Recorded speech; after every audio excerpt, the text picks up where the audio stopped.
Bien, bonjour tout le monde. Bienvenue. Je suis content d'être là. Je suis content que vous soyez là.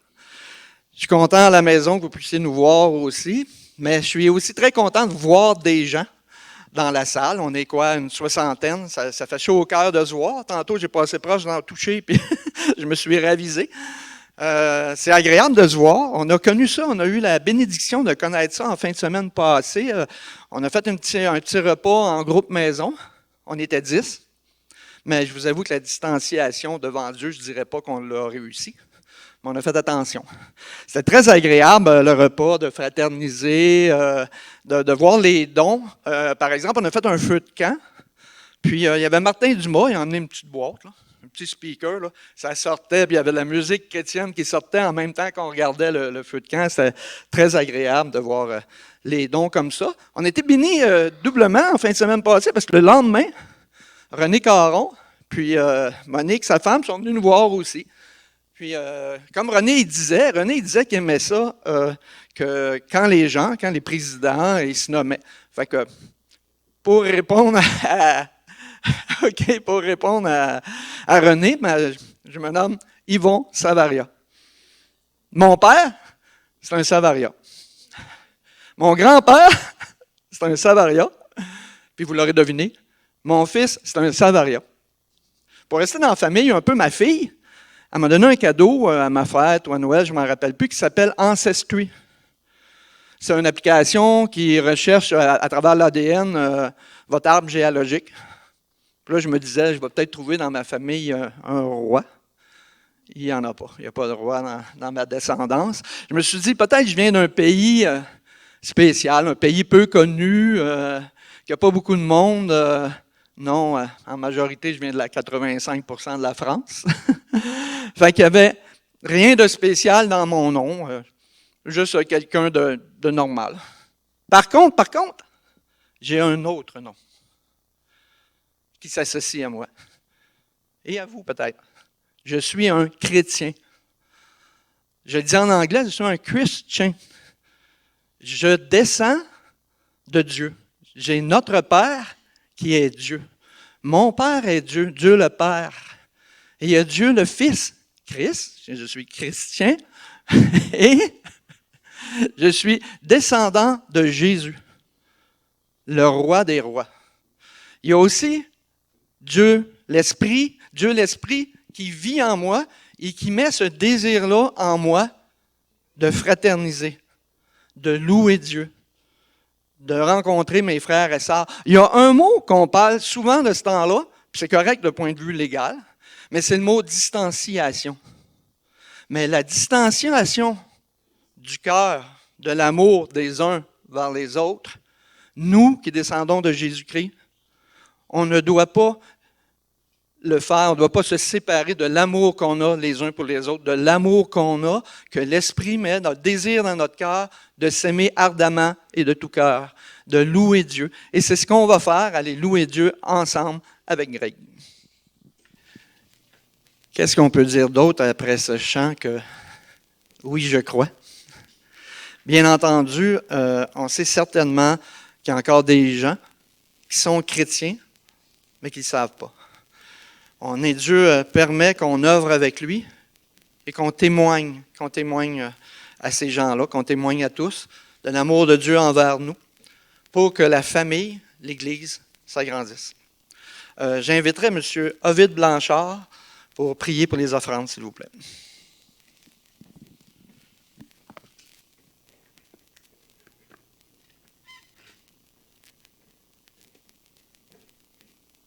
On va courber nos têtes pour ce temps d'offrande.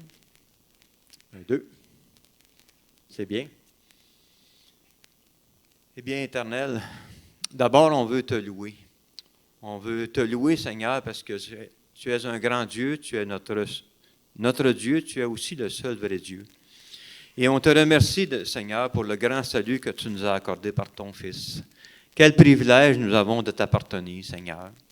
Et aussi ce matin, Seigneur Dieu, on veut participer. Nous avons le privilège de pouvoir participer à l'avancement de ton Église, Seigneur Dieu. Tu nous as encore donné cette semaine.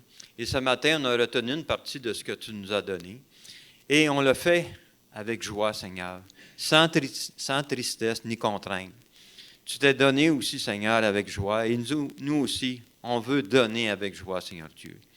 On te demande aussi, Seigneur Dieu, qu'on ne voit pas cela comme une perte, mais plutôt comme un gain à ce qu'on donne pour l'avancement de ton œuvre, Seigneur. On te demande de bénir les offrandes de ce matin par le nom de Jésus. Amen, Seigneur.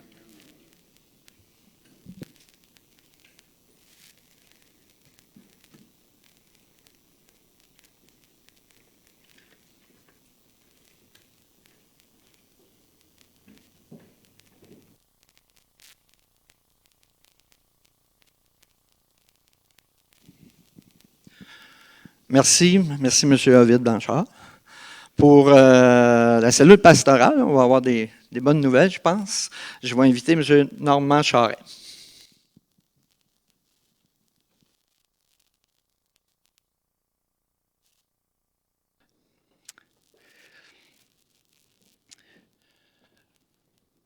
Alors, bonjour à tous.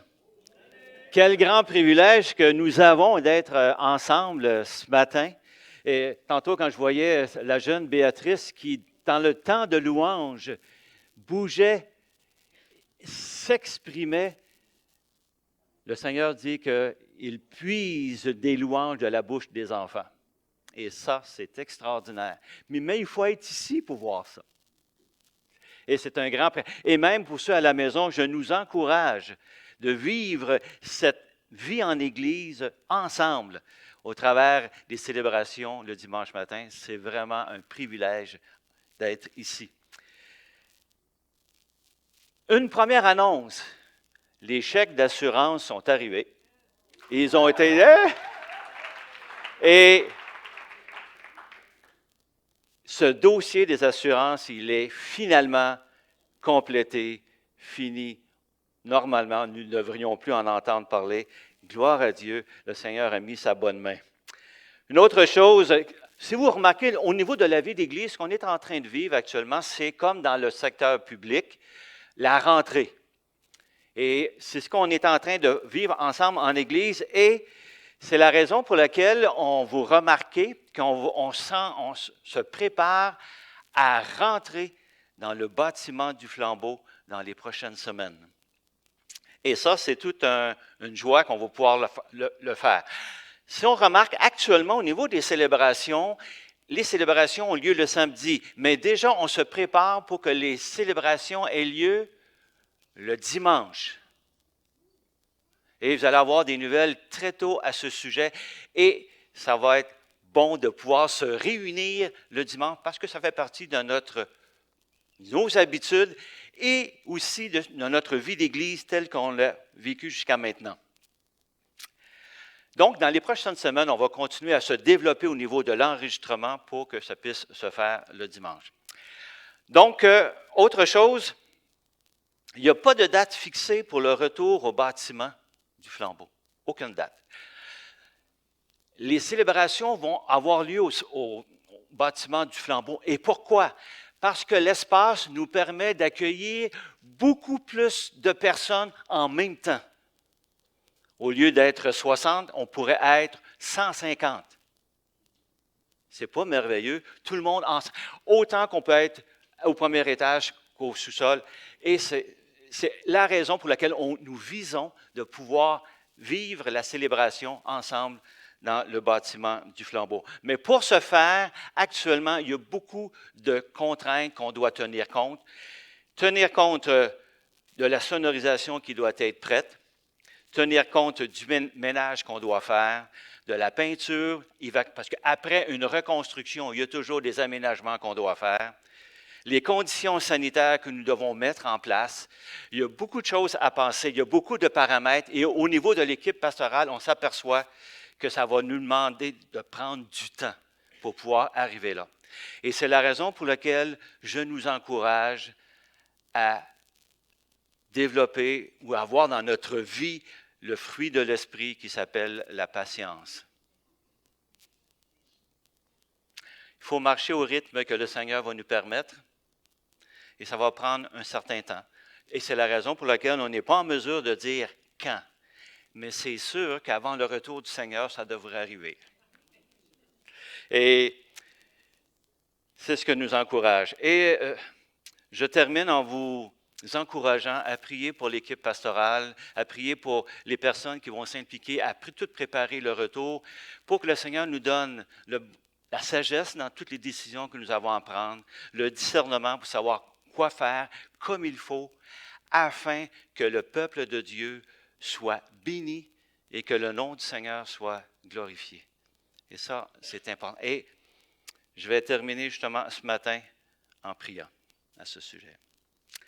Alors, Seigneur, on est devant toi, te demandant toute ta puissance, Seigneur, toute ta sagesse, ta force, pour nous appuyer, nous guider et nous amener, Seigneur, dans ce changement dans les prochaines semaines, afin, Seigneur, que l'on puisse être ensemble en Église, un grand nombre, Seigneur, pour pouvoir te célébrer et vivre la vie d'Église de façon visible, de telle sorte que les gens autour vont voir ton peuple en train de t'adorer et d'élever ton nom et souligner haut et fort à quel point tu es un grand Dieu, à quel point également, Seigneur, tu es notre Seigneur et notre Sauveur. C'est ce que nous voulons faire, Seigneur, et c'est ce que nous te demandons pour ta gloire. Amen. Alors, bonne semaine à tous.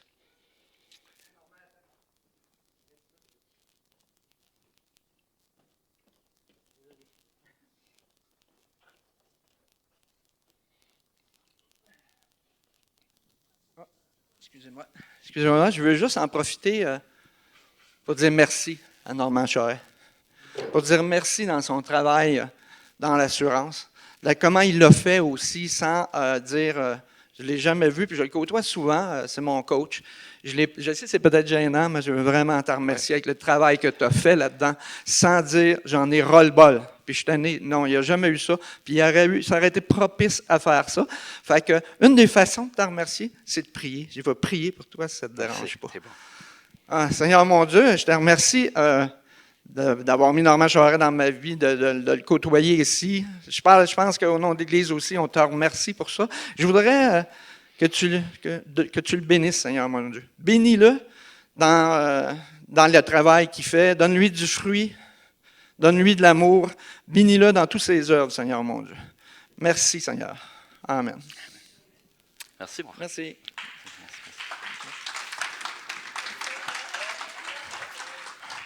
Bon, je voudrais inviter un autre M. Caron, M. Serge Caron, pour la prédication, s'il vous plaît.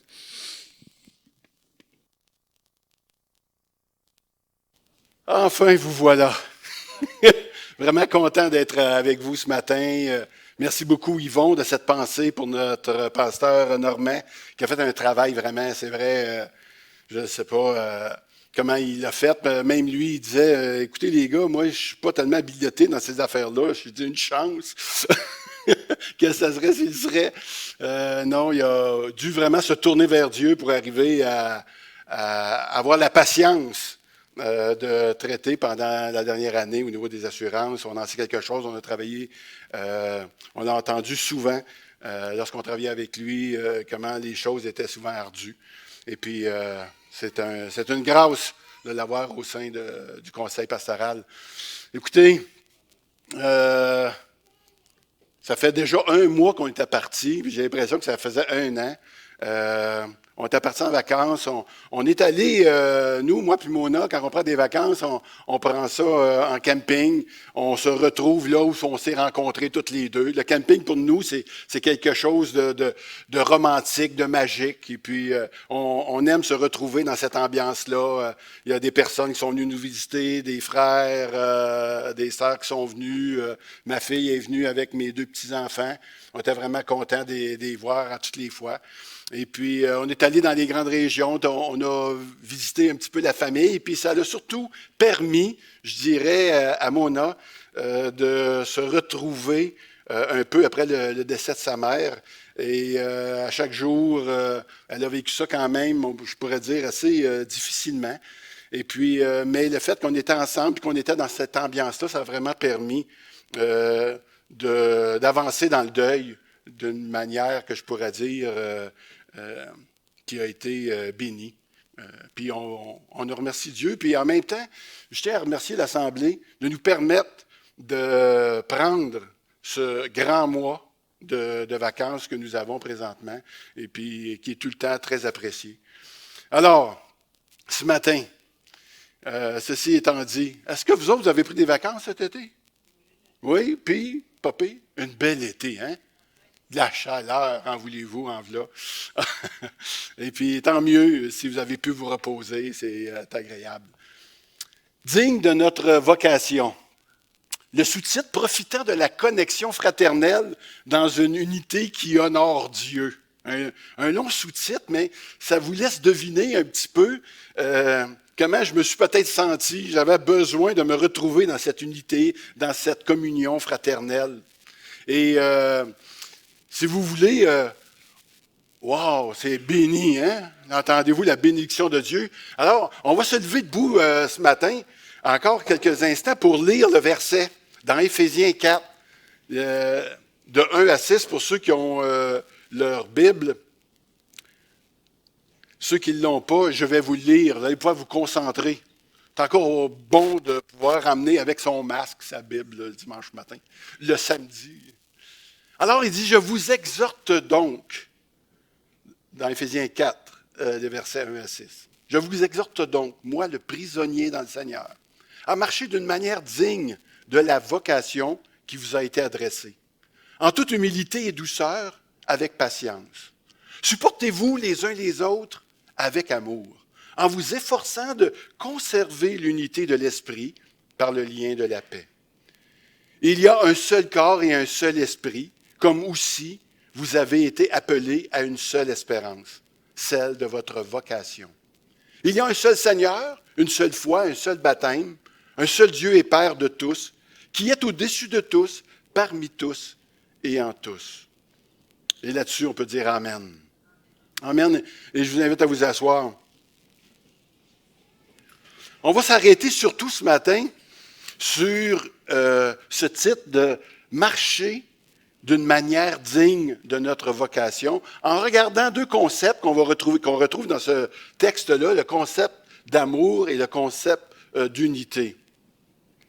Dans ma lecture de ces passages-là, puis en parlant un petit peu, je me suis remémoré une discussion avec une jeune mère de famille qui se plaignait que ses parents et les grands-parents, donc les grands-parents de ses enfants, et partent pour au moins 6 mois durant l'année. Puis ils s'en vont dans un autre pays, dans le sud, et puis tout cela. Et puis eux autres, ils sentent qu'ils manquent de cette relation-là, de proximité. Mais les grands-parents se défendent en disant, ben non, on a quand même les conférences vidéo là, qu'on peut utiliser, puis gloire à Dieu, c'est vrai que c'est plaisant, puis c'est le fun de pouvoir garder ce lien-là, mais les enfants, puis les petits-enfants, qui étaient quand même un peu plus grands, se plaignent malgré tout de ce manque de proximité-là. Ils ne savent pas comment l'expliquer aux parents, aux grands-parents. Ils disent, je sais qu'on peut se voir, mais il me semble qu'il manque quelque chose. Puis je pense qu'on a vécu ça aussi un petit peu en Église. Hein? Il me semble... C'est quoi ça? Oh, alors pardon. Dans le sens où on était... on se voyait, on pouvait se voir comme je vous vois à la maison et puis bienvenue, je vous ai complètement oublié. Quand j'ai un groupe devant moi, j'ai tendance à oublier ceux qui sont là à la maison. Je vous salue, je vous demande pardon. Et puis, je sais que vous êtes avec nous, mais voyez-vous, c'est difficile à l'imaginer parce qu'on ne vous voit pas. Mais c'est les circonstances qui veulent cela comme ça. Et puis, mais je ne sais pas pourquoi, mais dans le fait de se voir, dans le fait d'être proche, même ici ce matin, je ne sais pas pour vous, mais j'ai trouvé ça un peu difficile à toutes les fois de rentrer, quand ça fait longtemps que je n'ai pas vu quelqu'un, de ne pas être capable de vous prendre dans mes bras, de ne pas être capable de vous serrer, de vous au moins vous serrer la main, vous faire la bise entre frères. Il me semble que tout cela, ça manque. Hein?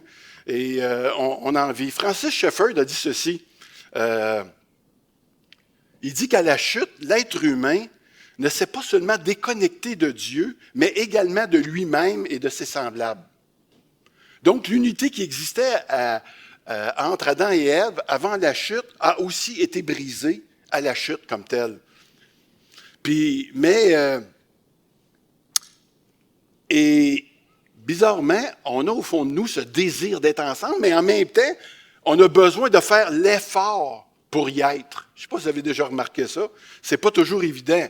Si je vous donnais le choix ce matin entre écouter un bon film pour les jeunes, là, gamer, c'est un nouveau terme, ça, gamer, et puis ou bien lire un bon livre, ou bien aller à la rencontre d'une personne ou de personnes que vous connaissez plus ou moins, peut-être que la plupart d'entre nous choisiraient de rester peut-être plus peinards, un petit peu à la maison, assis devant ses jeux ou à la télévision, parce que l'attrait d'une soirée paisible et tranquille, on dirait que ça demeure, comme on pourrait dire, notre premier choix. Tout ça pour dire qu'on a besoin d'un effort, puis on n'y arrive pas d'une manière naturelle. Je ne sais pas si pour vous, mais on a besoin de l'intervention surnaturelle de Dieu pour pouvoir rétablir des connexions que la chute nous a fait perdre. Et ce n'est pas rien. L'unité qui honore Dieu là, dans le type de communauté que Dieu veut nous voir être, et qui va vraiment le satisfaire, c'est une communauté qui va s'établir sur les ressources de Dieu. C'est impossible pour nous de venir à l'Église avec juste ce qu'on est comme être humain, on pourrait dire ordinaire, normal, sans on pourrait dire l'aspect divin sur nous. Notre véritable unité a sa source donc en Dieu. J'ai mis ici les passages que nous avons lus tantôt, mais à partir du verset 2, pour ceux qui auraient aimé les lire, là, c'est mon erreur, je ne l'ai pas mis tantôt. Mais il est ici, mais je ne veux pas le relire là, pour sauver le temps. L'unité, finalement, c'est Dieu qui nous la donne. Nous l'avons reçu par grâce selon la mesure du don de Christ. On voit ça au verset 7, qui n'est pas ici encore, parce que je suis arrêté au verset 6. Mais selon le don de Christ qu'il nous a donné, nous avons cette unité-là. Greg, que vous connaissez, qui est celui qui nous a emmenés dans les louanges encore ce matin. Merci beaucoup, Greg, pour ça. Dans notre échange, parce qu'à tous les matins, à tous les lundis matins, on veut comme parler des versets qu'on partage avec vous le dimanche pour échanger puis enrichir nos messages le plus possible. Eh bien, Greg, en lisant ces passages-là, a parlé, lui, de l'effort de la grâce. À première vue, on dirait bien que ces deux mots-là ne vont pas du tout ensemble.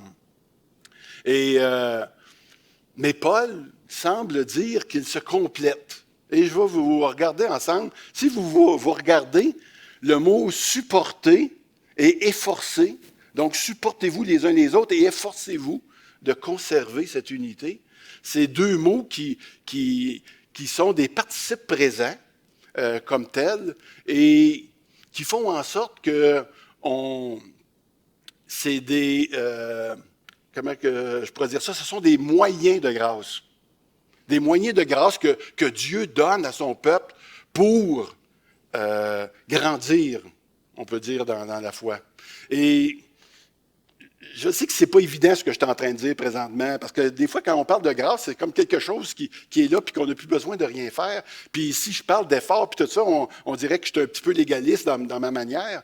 Mais ici, hier soir, j'ai pensé à un exemple qui n'est pas parfait, mais qui peut nous aider à comprendre ce que je suis en train de dire. Mona, oui, encore elle, mesdames et messieurs. Alors, conduit une bicyclette avec une batterie Bionix. Et cette batterie-là, ça donne à son conducteur, pour ceux qui connaissent ça, puis qui en ont peut-être une, ça donne, puis il y a des personnes âgées qui en ont de plus en plus de ce genre de bicyclette-là, parce que ça lui permet de sortir, hein? Ah, il y en a des jeunes aussi, hein? Mais cette batterie-là donne à son conducteur la possibilité de faire des runs, beaucoup des d'aller beaucoup plus loin, puis souvent beaucoup plus vite. Moi, je le sais, je suis obligé d'essayer de la suivre en arrière, puis je ne suis pas capable. Nécessairement, elle est obligée de m'attendre bien souvent. Fait que ça lui permet de faire des choses qu'elle ne pourrait pas faire sans cette batterie-là. Puis en plus, on pourrait dire que ça rend agréable sa randonnée. Hein? Eh bien, dans la vie chrétienne, c'est un petit peu pareil avec Dieu. C'est en marchant par la foi, parce qu'il faut pédaler, la batterie, elle ne vous mène pas toute seule. Donc, en marchant par la foi, Dieu agit en nous, nous rendant capables de supporter et de faire l'effort pour accomplir ce qu'il nous demande. Voyez-vous? Et cela facilite grandement notre tâche, et puis ça nous fait apprécier notre marche avec lui. Je peux vous dire une chose, Normand n'a pas été capable, sans la batterie du Saint-Esprit, de faire ce qu'il a fait par rapport aux assurances. Je suis sûr et certain, ça l'aurait rendu dépressif dans d'autres moments. Sa femme l'aurait ramassé à la petite cuillère, puis ça n'aurait pas été drôle. Et puis c'est la raison pourquoi, après un long trajet de bicyclette avec Mona, qui a affronté des côtes, puis le vent d'en face, on peut dire, eh bien, que Mona peut dire, non, si j'ai pu faire ça, c'est grâce à mon Bionix. Eh bien, nous, dans le Seigneur, c'est un petit peu la même chose. Si j'ai pu faire telle ou telle chose, si j'ai eu la patience, si j'ai été capable de m'efforcer à grandir dans cette vie chrétienne-là, bien, c'est à cause de Christ qui vit en moi. Voyez-vous? C'est ce principe-là. Mais il y en a qui vont laisser la batterie de côté des fois, puis ils vont essayer. Puis ils ne feront pas les mêmes choses, c'est évident. Il y a quelqu'un, mon frère, pasteur Daniel Jonf, quand j'ai envoyé mon texte, il me dit, Serge, Jésus aussi a dû souffrir un peu de ça. Moi, j'ai marqué ici que Jésus a dû en pédaler une plaque aussi pour supporter les gens de son temps. Croyez-vous ça que Jésus a pu, ça peut être difficile pour lui? Mais ça le dit dans Matthieu 17. Il dit, jusqu'à quand devrais-je vous supporter en parlant à ses disciples? Tu sais, qui n'avaient pas pu guérir une personne qui était épileptique. Et j'imagine que Jésus, lui aussi, il a dû supporter. Pourtant, c'était un homme, un Dieu, rempli de grâce de Dieu. Et il a dû faire des efforts. Ça ne va pas toujours être drôle de marcher avec des gars qui comprenaient pas grand-chose dans tout ce qu'ils disaient. Voyez-vous? Maintenant, on peut peut-être mieux comprendre que le lien qui nous unit, ce n'est pas un lien humain. D'accord? Il ne tient pas sur le fait qu'on est dans le même groupe professionnel, qu'on est des baptistes. On n'est pas en train de se défendre sur une cause en particulier. On n'est pas en train de nourrir les pauvres. C'est pas ça qui nous unit. C'est pas le fait que, je ne sais pas, on peut prier pour les malades ici, puis là, c'est pour ça qu'on va là. Non, c'est pas pour ça non plus. C'est pas à cause qu'on est dans la même dénomination ou qu'on travaille dans le même ministère de louange ou tout autre ministère. C'est pas ça qui devrait nous unir ou qui nous unit. C'est pas ça du tout. Ce qui nous unit, c'est quoi? C'est qui? Vous pouvez me le dire? Jésus, moi j'aime ça l'entendre. C'est notre Jésus, mon Sauveur. Ce Jésus-Christ qui a fait la différence dans nos vies. C'est lui qui nous unit. Il est le fondement de notre relation. C'est lui qui fait en sorte que... Et puis, ce qu'on possède en lui, le texte nous le dit, et puis je vais vous le résumer très, très vite. Mais vous avez juste à relire ce texte-là.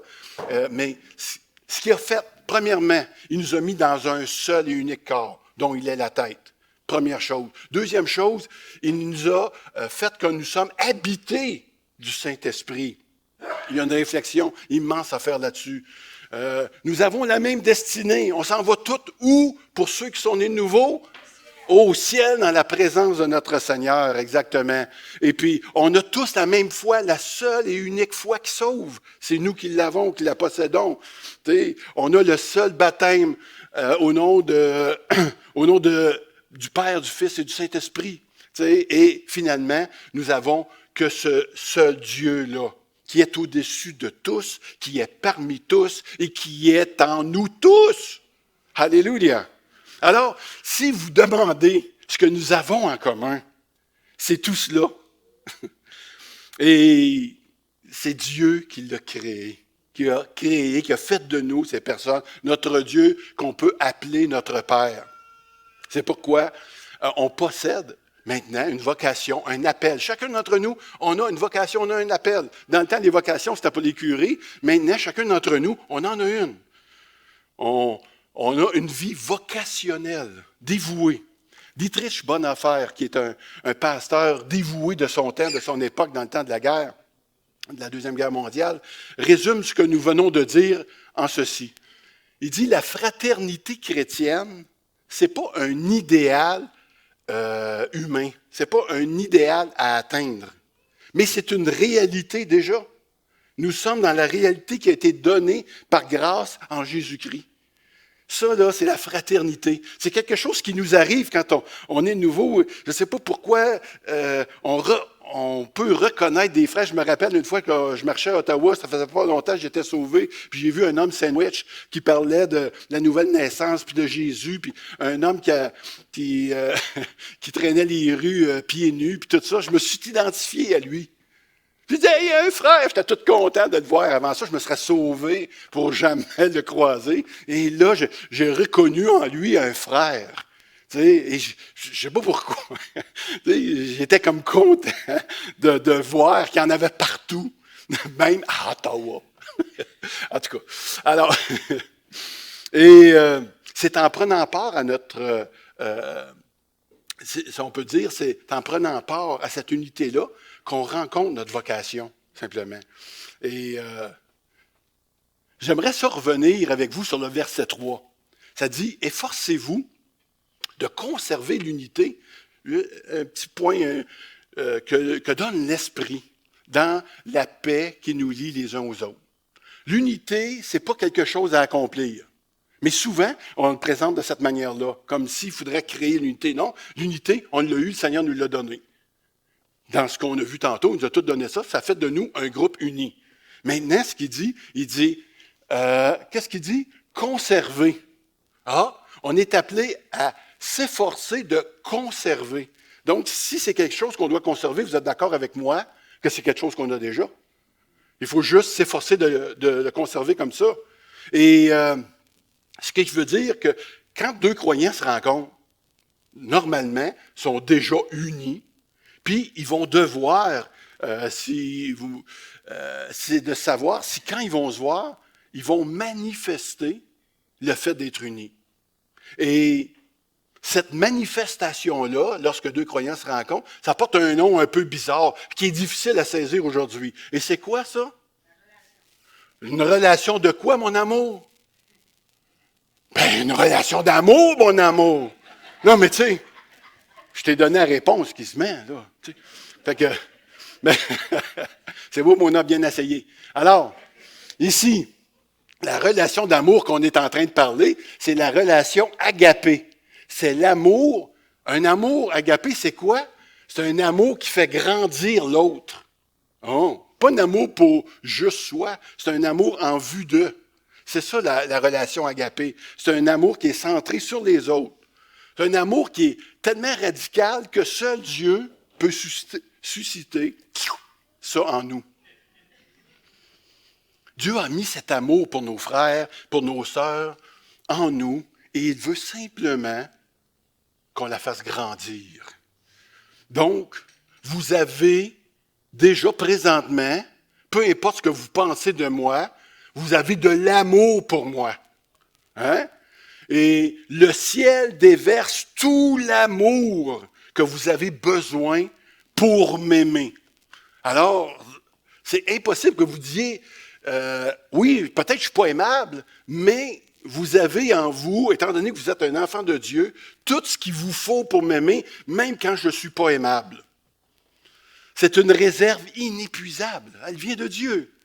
C'est peut-être utile d'en avoir beaucoup pour certaines personnes, plus que d'autres, vous allez me dire. Vous comprenez? Alors, ça pourrait être une joke, ça? Non, je ne pense pas. C'est correct que vous ne riez pas. C'est bon. Alors, l'apôtre a compris cela. Il dit ceci dans 1 Thessaloniciens 3,12.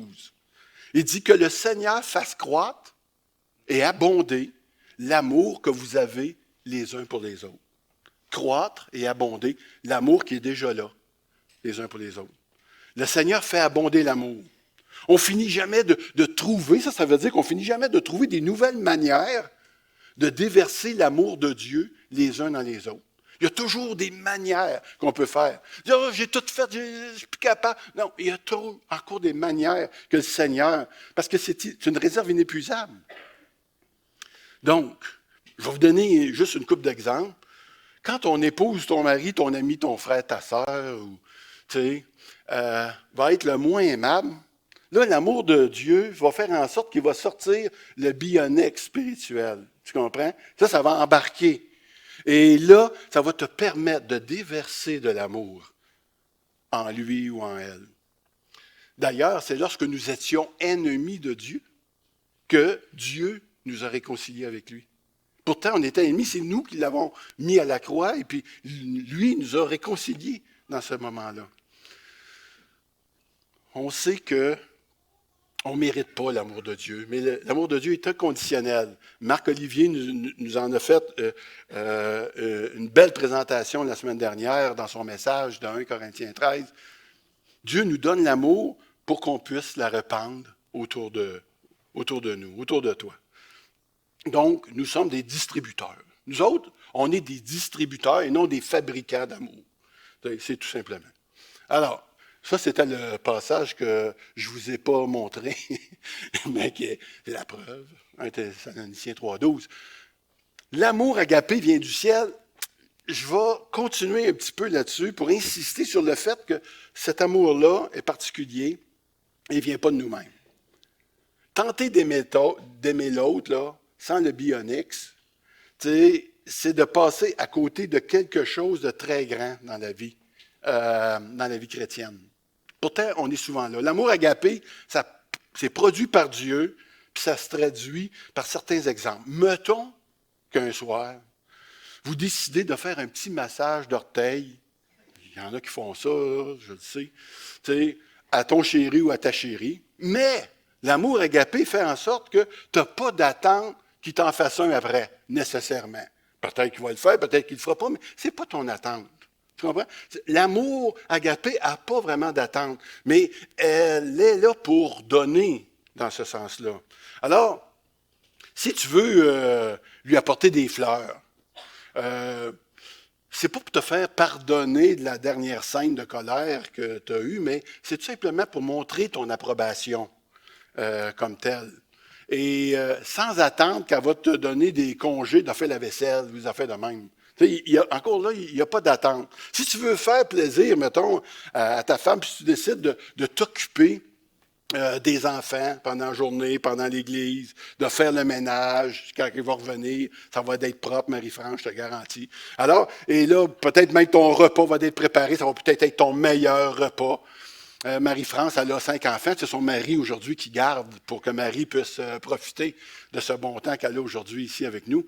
Alors, et tout cela ne servira pas à ce que ton mari ou qui que ce soit puisse ramasser des crédits pour une sortie avec ses chums. Ça peut peut-être arriver là, mais c'est pas fait pour ça. Vous comprenez? Pour aller écouter le hockey, voir les Canadiens se faire éliminer. En tout cas, des affaires de même. Eh bien, souvent, nos gestes d'amour ne sont pas empreints de cet amour agapé-là, comme tel. Ça ressemble plutôt à un échange, on pourrait dire, de bons procédés. Une sorte de manipulation gentille pour obtenir ce que tu veux. Et puis si tu ne l'obtiens pas, c'est là que les frustrations arrivent, puis tout déboule. Tandis que l'amour agapé, elle t'amène, écoutez bien ça, à mourir à toi-même. Est-ce qu'il y a quelque chose dans le monde, en dehors de Dieu, qui peut nous emmener à mourir à nous-mêmes? Écoutez, c'est pareil comme... Il n'y a rien. Il n'y a rien. Il faut aller puiser cette ressource-là auprès de Dieu, naturellement. Il y a un équilibre à garder pour bien vivre les relations entre nous. Et puis, une communauté aimante, ça ne peut pas exister si les croyants négligent de se servir des ressources de Dieu. On ne peut pas vivre l'Église d'une manière humaine, naturelle. Et j'aimerais partager une phrase qu'on m'a dit, Serge, partage pas ça avec les gens, tu sais, ça va les mêler, puis ça va les étourdir, mais je la trouve trop bonne, mais vous la dire pareil, puis soyez étourdis, c'est ça que ça fait. Mais c'est une phrase de M. Bonhoeffer qui exprime bien ce juste équilibre à avoir entre l'isolement et la communauté. Et voici ce que M. Bonhoeffer a dit. Que celui qui ne sait pas être seul se garde de la vie communautaire, premièrement. Que celui qui ne sait pas être seul se garde de la vie communautaire. Qu'est-ce que ça veut dire? Ça veut dire, si tu viens à l'Église pour te désennuyer, pour te faire des amis, il dit, tu serait peut-être mieux de ne pas venir. Parce que qu'est-ce qui va arriver? C'est que c'est l'Église que tu vas vouloir qui réponde à tous tes besoins. Et puis l'Église ne pourra pas répondre à tous tes besoins. C'est Dieu qui va répondre avant tout à tes besoins. Et lorsque tu vas venir à l'Église, tu vas être capable aussi de donner à l'Église. Pas juste venir siphonner tout l'amour des gens autour de toi comme tel. Et puis, ce qui va faire en sorte, de toute manière, si c'est pour ça, si tu n'es pas capable d'être toute seule et que tu viens à l'Église quand même, ce que ça va faire, c'est que tu vas quand même être insatisfait. Il n'y a pas un être humain qui est capable de répondre aux besoins de quelqu'un. Si tu rencontres une femme ou si tu rencontres un homme qui dit « Je ne suis pas capable de vivre sans toi », pars à courir, puis oublie-la. Parce que c'est impossible que c'est à cause de toi que cette personne-là va pouvoir vivre. C'est Dieu qui est avant tout celui qui va nous donner la possibilité de le faire. Et il va terminer son idée que celui qui ne sait pas vivre en communauté se garde de la solitude. Alors ça demande peut-être moins d'explications, mais ça revient à dire, c'est que si tu as de la misère à vivre en communauté, arrange-toi pour y être le plus souvent possible. Tu sais, dans ce sens-là. Éloigne-toi pas de la communauté ou tiens-toi pas à l'écart de la communauté pour être seul, pour te sauver, finalement. Parce qu'il y en a qui se sauvent de la communauté, puis c'est difficile pour eux autres d'être ensemble. Puis je sais qu'il y en a, ça peut être difficile. Tu sais, parce que c'est vrai que quand tu vis, il n'y a pas de problème. Présentement, là, il y a peut-être des personnes qui ont trouvé du plaisir et leur satisfaction dans le fait de vivre à distance les uns des autres. Je suis sûr que c'est arrivé. Enfin, l'Église comme j'aurais aimé qu'elle se passe. Enfin, l'Église à distance. Une Église qui ne me confronte pas. Une Église que si j'ai un problème avec l'autre, j'ai un qu'à pas l'appeler, j'ai un qu'à pas le voir. Puis si je le vois, je ne parle pas. Puis je le vois à distance, je ne suis pas obligé de le voir, tout ça. Puis ici, c'est le prédicateur, je fais rien qu'un zap rapide, là, plop, je le passe, c'est fini. Wow!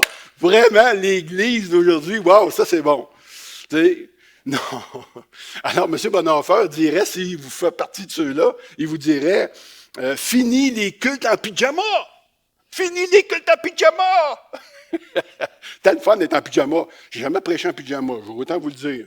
Même si on me voyait jusqu'ici, je m'habillais. Mais enfin. J'espère que ça ne vous a pas trop étourdi, mais il fallait quand même, à mon sens, pouvoir le dire. Pourquoi Dieu tient-il tellement à ce que ses enfants soient bien connectés et unis? Ils sont-ils beaux, mais Monsieur Patate?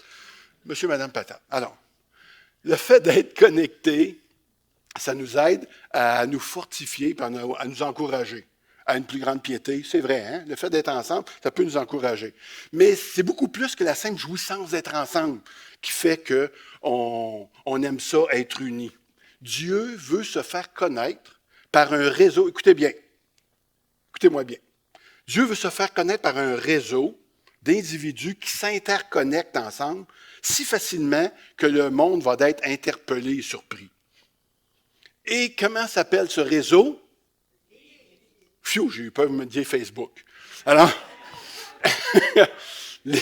l'Église, le corps de Christ, exactement. C'est ce qui s'est passé avec l'Église du premier siècle. Hein?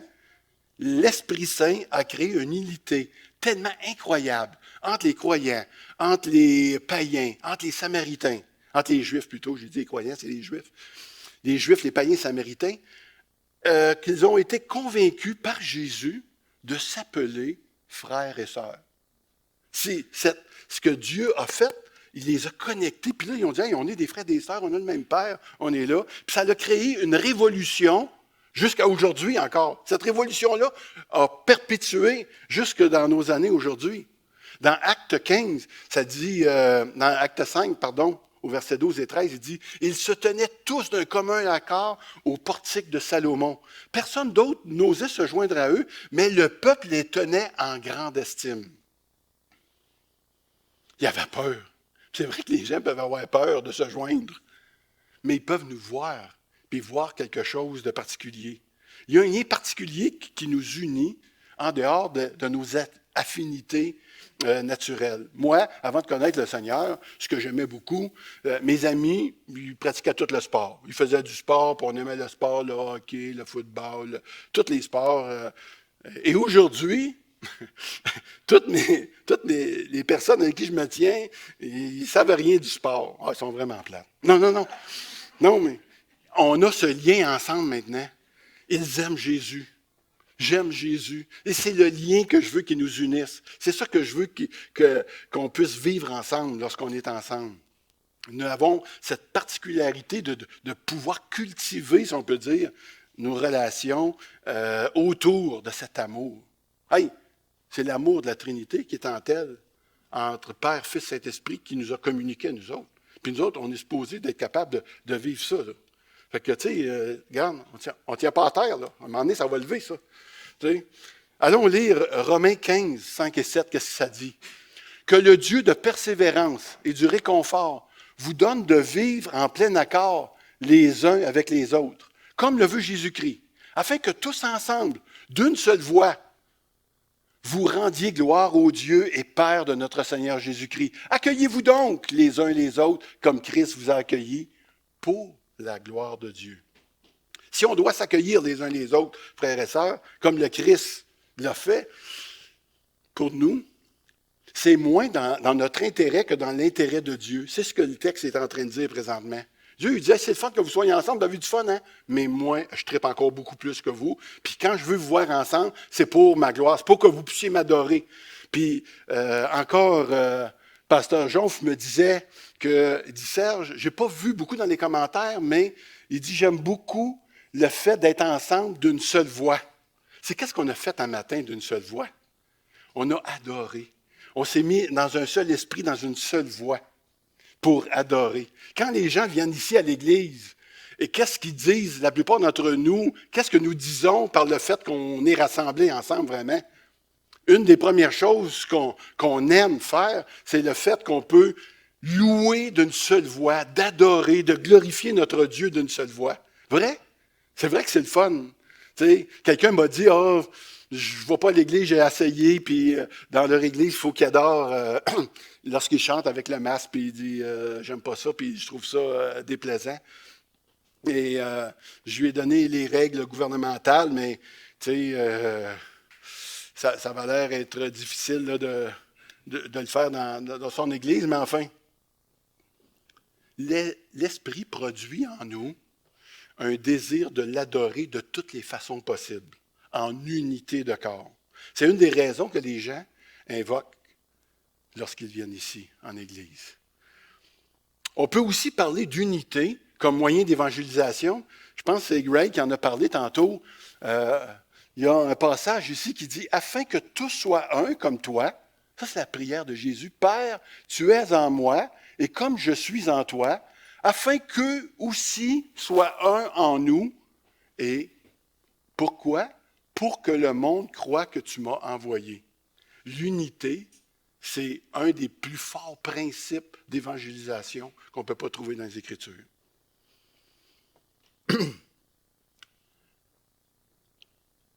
Si nous y pensons bien, la plupart des gens qui ont fait confiance à Dieu, la plupart d'entre nous peut-être, ne l'ont pas été peut-être par un sermon percutant ou par la présentation de l'Évangile. Oui, il y a quelqu'un qui vous a parlé de l'Évangile, mais la plupart ont été amorcés, quand on y pense, leur marche vers Christ, en étant témoins et peut-être intrigués de la manière dont les chrétiens prenaient soin les uns des autres.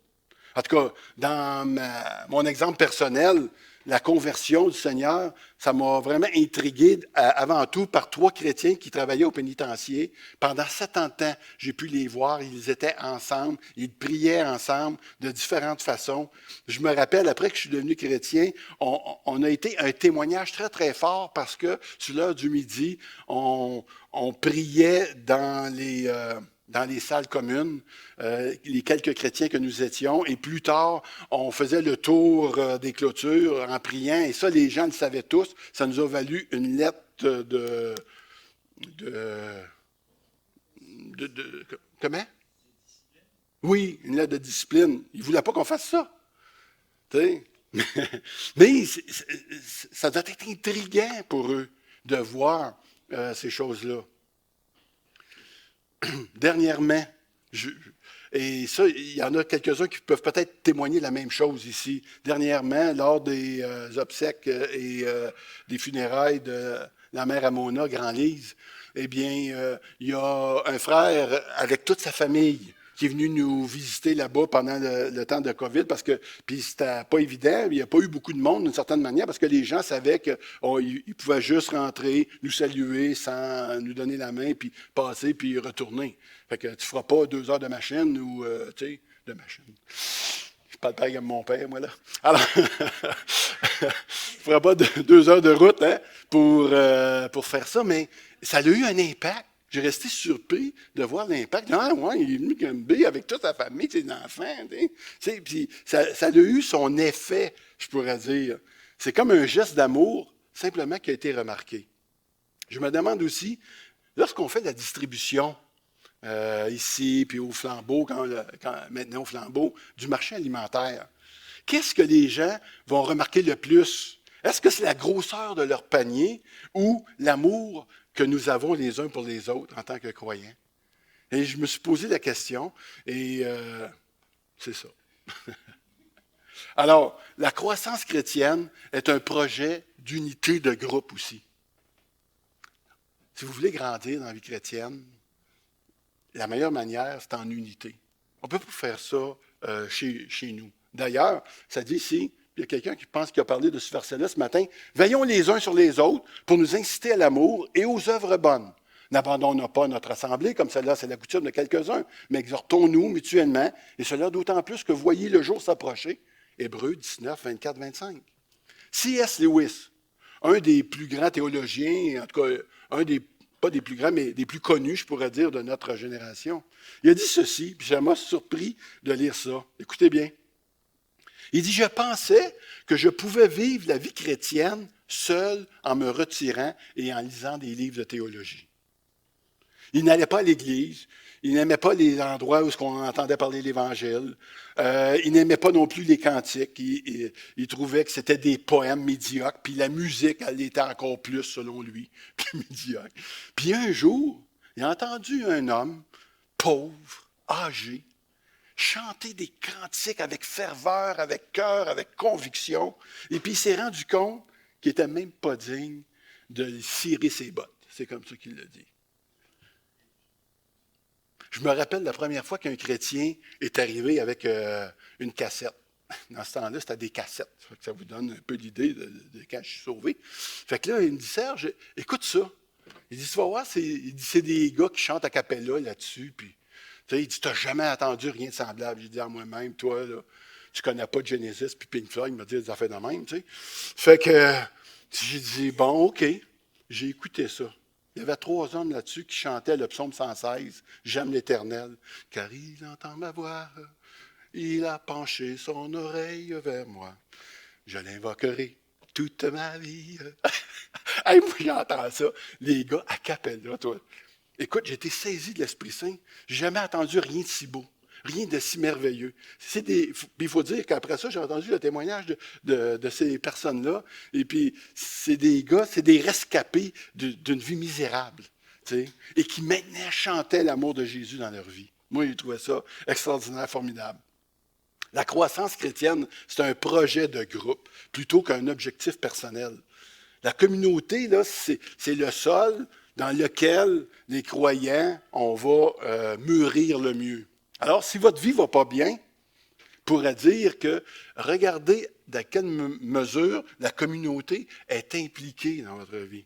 T'sais? Et puis, ça peut vous donner une piste de réponse. Lorsque le texte nous parle d'inciter à l'amour, ici, le verbe traduit par inciter, ça veut dire exciter. J'aime ça, ce mot-là. Stimuler, rendre fiévreux. Ah bien là, il dit notre communauté, là, notre Église doit créer une ambiance covidienne. C'est un mot qu'on connaît, celle-là, hein? Une ambiance de fièvre du Seigneur, chaleureuse, qui va inciter chacun de nous à mener vraiment une vie qui va honorer Dieu. On va conclure, parce que vous avez été bien gentils ce matin. Et puis, marchons d'une manière digne de la vocation qui nous est adressée. Et ici, la communion surnaturelle que nous possédons nous pousse à nous unir à Dieu et aux autres de plus en plus. Connaissez-vous quelqu'un en présence de qui vous avez vraiment le sentiment que votre cœur brûle d'amour lorsque vous êtes avec lui? Brûle d'amour pour Dieu, je parle. As-tu l'opportunité d'avoir ce genre de conversation avec un croyant ou un groupe de croyants qui t'inspire à connaître Jésus? Vraiment, profondément. Ici, à l'Église, on a la chance d'avoir des groupes maison, des groupes de lecture biblique. J'espère que chacun peut vraiment y trouver son compte, vraiment, tu sais, spirituellement parlant. Après les rencontres avec mon groupe de lecture, je ne sais pas pour vous autres comment ça se passe, mais en ce qui me concerne, moi, j'ai le goût de prendre un risque de plus avec Jésus. J'ai le goût d'en faire un peu plus. J'ai le goût de me mettre en action, de marcher dans cette vocation-là, tu sais, d'enfant de Dieu. Chaque chrétien a une vocation. Même les petits ont une vocation. Comme notre verset nous le rappelle ce matin, marchez d'une manière digne de la vocation qui vous est adressée. Avez-vous ces personnes qui vous encouragent, qui vous fortifient, qui vous poussent à vouloir changer, peut-être une petite vie confortable pour une vie plus aventureuse, mais aussi plus joyeuse, qui répondent à l'appel de Dieu dans votre vie? Si tu n'as pas cette personne-là, bien moi, je vais t'encourager une chose ce matin. Pourquoi tu ne deviendrais pas cette personne-là? Tu n'en as pas autour de toi, deviens-en une. Et tu vas voir que les croyants vont commencer à t'entourer un peu plus. J'ai une petite histoire en terminant ce matin. C'est John Wesley et George Whitefield. Peut-être que quelques-uns d'entre vous les connaissez, ces deux grands théologiens du 18e siècle. Ils se soutenaient mutuellement jusqu'à ce que les différences doctrinales là, les mettent en conflit. Il y en a un qui était arménien et puis l'autre était calviniste. Je ne commencerai pas à faire la différence de cela, peu importe. Mais ça a venu creuser un fossé entre eux. Et il y a ici, sans que vous le sachiez nécessairement, des arméniens puis peut-être des calvinistes dans votre manière de croire et tout ça. Et après la mort de Whitefield, une des adeptes de Wesley, une femme, est venue lui demander, puis elle a dit Monsieur Wesley, croyez-vous que vous allez voir Whitefield au ciel? Là, Wesley dit je ne le croirais pas que je vais le voir. Il dit non. Il dit comme ça, vous pensez qu'il n'est pas sauvé, hein? Fait que là, il dit non, il dit pas pour ça du tout. Il dit je suis sûr qu'il est sauvé, mais il va être tellement proche du Seigneur et moi tellement loin que je doute de pouvoir le voir. Ça, c'est de l'humilité. C'est ce que le Seigneur nous demande, de l'humilité et de la douceur dans le texte que nous avons lu ce matin. Et ceci étant dit, on va prier. Seigneur notre Dieu, ce matin, encore une fois, je veux te rendre grâce, je veux te remercier que maintenant, on est dans un nouvel élan de déconfinement. Et Seigneur, j'aimerais que tu puisses venir rencontrer chacun pour que tu renouvelles en nous ce désir de travailler, si on peut, ou de faire l'effort de bien garder ce que tu nous as donné, Seigneur. Tu nous as donné un don particulier, celui de l'unité, celui de l'amour, un amour qui ne se crée pas en dehors de toi. Et on aimerait y travailler de plus en plus. Et on veut te rendre grâce et te remercier de ce que nous avons en toi. Que ton nom soit honoré, notre Dieu. En Jésus-Christ. Amen. Amen. Avant de vous laisser partir, il est question d'unité.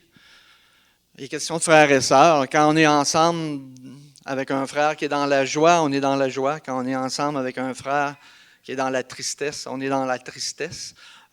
Tristement, je pense que vous l'avez vu par la lettre de nouvelles, Monsieur Yannick Latour est décédé. Les funérailles vont avoir lieu demain chez le Sieur de 10h à 11h.